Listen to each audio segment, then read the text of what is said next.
This is a fan-generated show. If you would like to support us, please go to jamieglazov.com, and also don't forget to subscribe to our YouTube channel. All your support is greatly appreciated.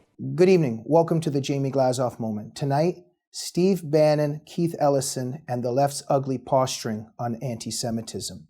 Ladies and gentlemen, Representative Keith Ellison has recently announced his candidacy to be the chair of the DNC, of the Democratic National Committee. Who is Keith Ellison? Let's just begin with this.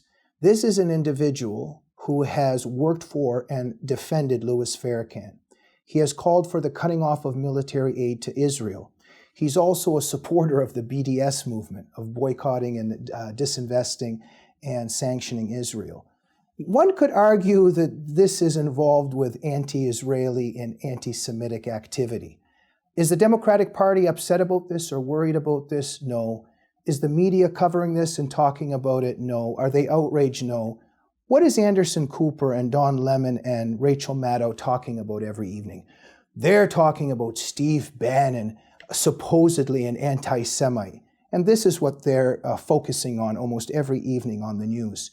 Steve Bannon, if you read Breitbart, and if you don't know anything about Steve Bannon, this is actually a friend of Israel. This is a supporter of Israel. This is somebody that also, thank God, has helped Trump win and therefore helped block Hillary Clinton in her tracks.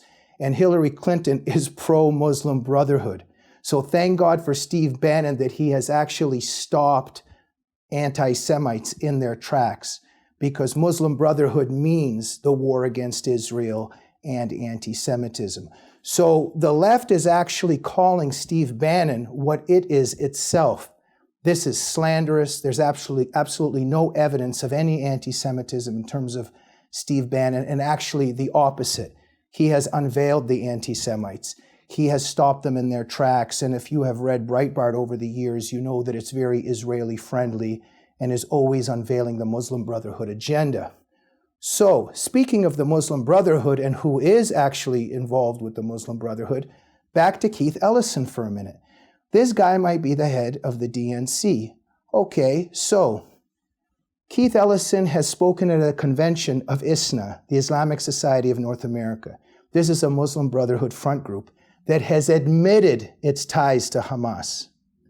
Keith Ellison went on a pilgrimage to Mecca. Who funded his pilgrimage to Mecca?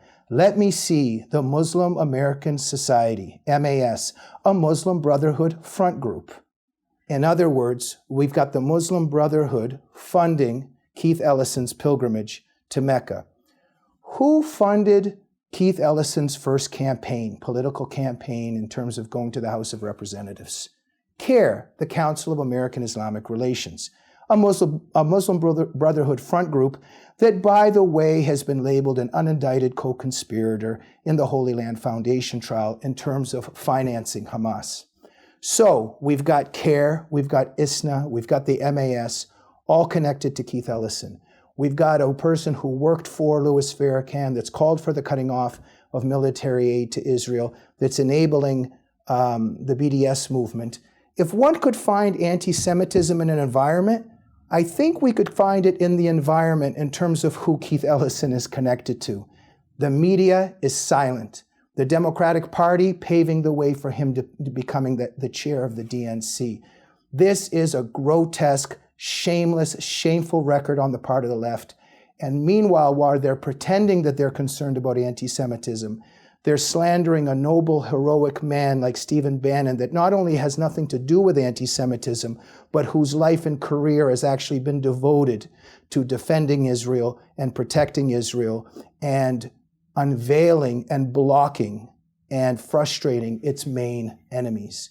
So thumbs up to Steve Bannon. Major thumbs down on the media and the Democratic Party in terms of it allowing this Brotherhood-linked individual to possibly becoming the chair of the DNC. And thank God for Steve Bannon and Trump that they're in the White House, and now that they're going to do their best, as they plan to do, to stop the real anti-Semites. Thank you for joining the Jamie Glazov Moment. Good night.